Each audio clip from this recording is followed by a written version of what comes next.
एक तरुण मुलगा असतो, तो हॉटेलमध्ये वेटरचं काम करत असतो.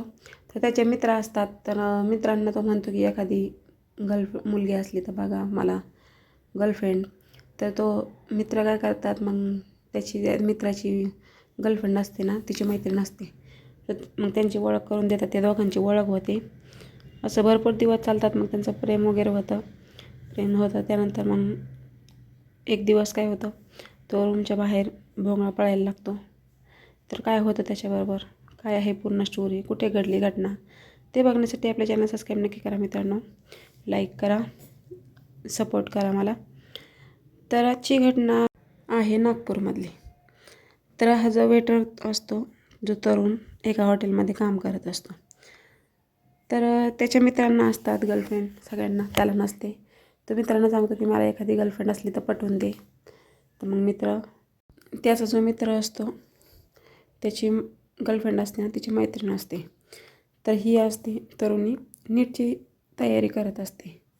ती असते चंद्रपूरची आणि शिक्षणासाठी तिथं आलेली असते ती नागपूरला. मग त्यांची ओळख होते, खूप दिवस फोनवर बोलतात. त्यानंतर एक दिवस ते म्हणतात चला आपण भेटू. दिवसभर शॉपिंग झाल्यानंतर एका हॉटेलमध्ये जेवण करतात, भेटतात, फिरतात दिवसभर.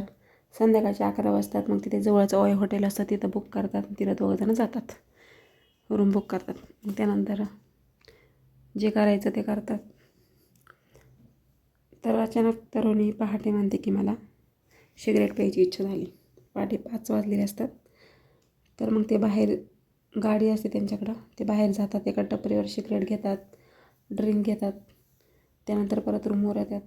परत त्यांचे कार्यक्रम चालू होतात. तर चालू असताना दोघांमध्ये काहीतरी वाद होतो. तर ती काय करते, तिच्या पर्समध्ये असतो चाकू काढते आणि त्याला मारायला लागते. तो तसंच तिला तिकडे ढकलतो, तिच्या हाताला लागतो, त्यालासुद्धा थोडंफार लागतं. त्यानंतर तो डायरेक्ट जसा असतो तसा रूमच्या बाहेर पळतो.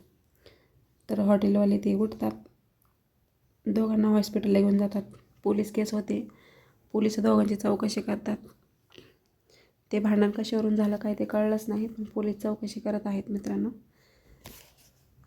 पण तुम्हाला काय वाटतं स्टोरी, तो कमेंट करून नक्की सांगा. नेमके पैशावरून वाद झाला, कशावरून झाला माहीत नाही.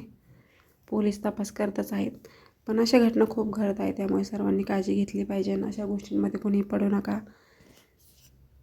कारण की या गोष्टी चांगल्या नसतात. याचा शेवट कधी खूप भयंकर होऊ शकतो. तो जो चाकू त्याच्या पोटाला लागला असता, तो जागेवर गेला असता, किंवा त्या मुलाच्या हातानंसुद्धा लागलं असतं. तिला थोडंफार लागलं हाताला, पण जास्त लागलं असतं, तिचा पण जीव गेला असता.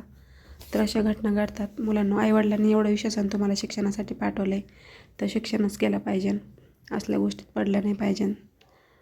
तुम्हाला काय वाटतं स्टोरीनं कमेंट करून नक्की सांगा. भेटूया नेक्स्ट व्हिडिओमध्ये.